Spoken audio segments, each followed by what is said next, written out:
Assalamualaikum semua. Waalaikumsalam, Pak. Kembali lagi dengan saya Pak Gali. Seperti yang telah saya katakan sebelumnya, saya akan menjelaskan tentang konsep pengetahuan dasar geografi. Ada beberapa konsep pengetahuan dasar geografi yang perlu kalian ketahui, yakni: yang pertama adalah konsep lokasi. Konsep ini menerangkan tentang suatu objek atau fenomena geosfer berkaitan dengan letaknya di permukaan bumi. Konsep lokasi terdiri dari dua jenis, yaitu lokasi absolut dan lokasi relatif. Lokasi absolut merupakan letak yang bersifat tetap di mana letak ini ditentukan oleh sistem koordinat garis lintang dan garis bujur. Lokasi absolut berfungsi untuk menentukan fenomena atau gejala dalam ruang di permukaan bumi atau dalam peta. Konsep lokasi relatif ialah letak yang berdasarkan kondisi daerah sekitarnya atau kondisi suatu lokasi yang memiliki arti penting terhadap wilayah di sekitarnya. Dalam artian lain, lokasi relatif adalah lokasi suatu objek yang nilainya ditentukan oleh objek-objek lain di sekitarnya. Contoh, harga tanah yang berada di pinggir jalan lebih tinggi dibandingkan tanah yang berada di daerah pelosok. Yang kedua adalah konsep jarak. Konsep ini mengkaji jarak antara satu tempat dengan tempat lainnya. Konsep jarak dibedakan menjadi dua jenis, yakni jarak absolut dan jarak relatif. Jarak absolut ditentukan dengan satuan panjang. Jarak relatif tidak diukur menggunakan satuan panjang, melainkan dengan pertimbangan rute, waktu, dan biaya. Yang ketiga adalah konsep keterjangkauan. Yang dimaksud dengan konsep keterjangkauan adalah aksesibilitas suatu tempat. Suharyono, Filsafat Geografi, menjelaskan jika keterjangkauan tidak selalu berkaitan dengan jarak, tetapi lebih kepada kondisi medan atau ada tidaknya sarana angkutan dan komunikasi yang dapat dipakai.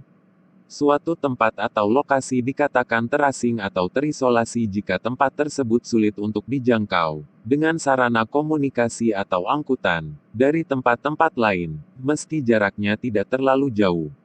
Sedangkan rintangan medan seperti adanya hutan lebat, pegunungan tinggi, dan rawa-rawa atau gurun pasir yang luas yang menyebabkan suatu tempat kurang dapat dijangkau dari tempat-tempat lain.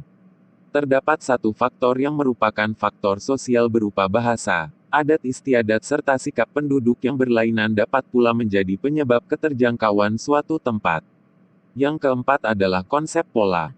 Konsep pola erat kaitannya dengan susunan bentuk atau persebaran fenomena dalam ruang di muka bumi, baik bersifat alami seperti aliran sungai, jenis tanah, persebaran vegetasi, dan curah hujan maupun sosial budaya seperti pemukiman, pendapatan, mata pencaharian, persebaran penduduk, dan lain-lain.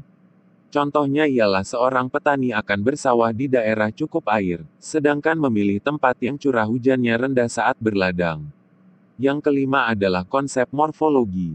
Konsep morfologi menjelaskan tentang bentuk permukaan bumi akibat tenaga geologi yang berkaitan dengan erosi, sedimentasi, ketebalan tanah jenis vegetasi, dan juga penggunaan lahan.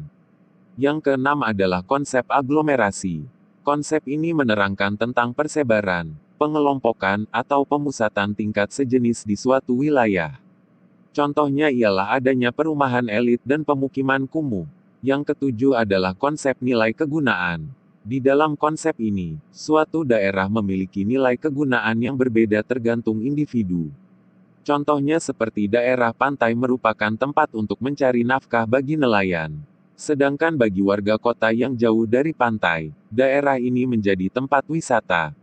Yang kedelapan adalah konsep interaksi dan interdependensi. Hubungan timbal balik antar wilayah diterangkan di dalam konsep ini. Hubungan timbal balik terjadi karena suatu wilayah memiliki sumber daya yang berbeda-beda. Contohnya, daerah pedesaan yang memproduksi bahan pangan, dan daerah perkotaan menghasilkan barang industri dan informasi.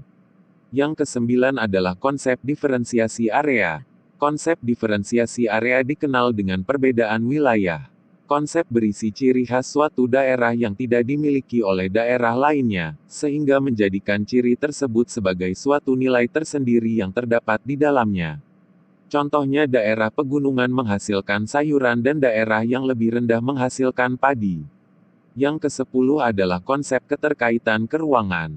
Seperti namanya, konsep ini menunjukkan keterkaitan sebuah gejala dengan gejala lainnya di suatu tempat. Contohnya yakni tumbuhan ilalang akan tumbuh subur pada tempat terbuka yang banyak terkena paparan sinar matahari. Itulah konsep-konsep pengetahuan dasar geografi. Coba Sinta tolong sebutkan konsep-konsep pengetahuan dasar geografi yang Bapak jelaskan tadi. Biak Pak. Yang pertama ada konsep lokasi. Konsep ini dibagi menjadi dua, yaitu lokasi absolut dan lokasi relatif. Yang kedua ada konsep jarak. Konsep ini juga terbagi atas jarak absolut dan jarak relatif. Selanjutnya ada konsep keterjangkauan, konsep pola, konsep morfologi, konsep aglomerasi, konsep nilai kegunaan, konsep interaksi dan interdependensi, konsep diferensiasi area, dan konsep keterkaitan keruangan. Baik, terima kasih Sinta. Saya harap kalian semua dapat memahami apa yang telah saya jelaskan tadi. Kita sudahi saja pertemuan kali ini. Sampai jumpa di pertemuan berikutnya. Wassalamualaikum. Waalaikumsalam, terima kasih Pak. Sama-sama.